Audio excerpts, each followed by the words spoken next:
escalate risk within an abusive situation. And the flip side of that is that those victims are even less likely to be able to come forward because they're worried about making ends meet and being able to put food on the table for their kids. And that's why we really need to get the message out there, as Jen has been emphasizing, that we are here, we're here to help. We provide so all of these services at no cost, and it is our job to help connect them to a lot of different services to hopefully be able to keep them safe and be able to put food on the table for their kids. So I'm glad you're connecting the economic piece, because it's a huge component with domestic violence. And Jen, what are some signs that people should look for, to help and to reach out in the early stages of this thing that might prevent some of this? Erin mentioned some of the signs of isolation, which can be really difficult to discern right now, given the situation that we're all living in, right? But if something feels off to you, if someone feels especially inaccessible, that's something to pay attention to. And again, if you don't know how to start that conversation, reach out to one of our professional advocates and they can give you some pointers for how to engage in a conversation and avoid victim blame.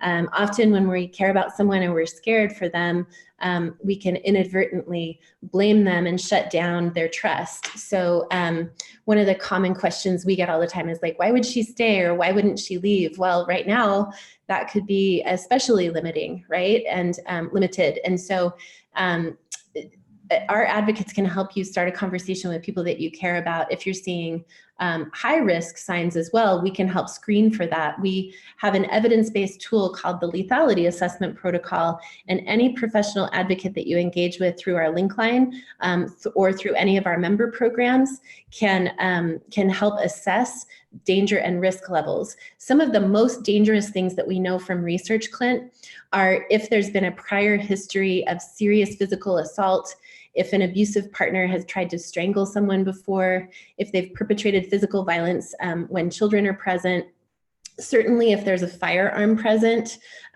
or if the abusive partner has a history of suicide risk. These are some of the most significant risk factors. And so if you care about someone who's experiencing those risk factors, or if that's happening in your household, please reach out sooner than later, and always call 911 if it's a safety issue.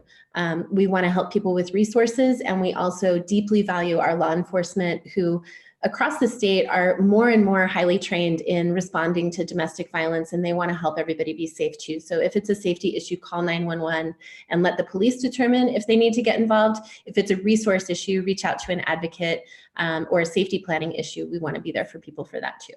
Well, Erin and Jen, thank you so much for coming on. I want to have you both back on again because I think this is such a critical issue and I want to talk about it more with our community. But I just want to get about that number one more time. Obviously, if there's an immediate critical issue, like Jen just said, call 911.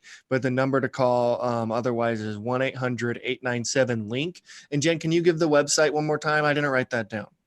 Sure. It's UDVC, stands for Utah Domestic Violence Coalition, so udvc.org.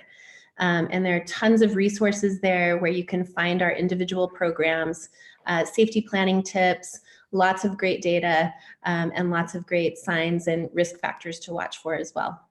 Well, Erin and Jen, thank you so much for the work you do under normal circumstances, and you're heroes for doing it under these current circumstances. So thank you so much. And again, I want to have you both back on very soon to go even deeper on this.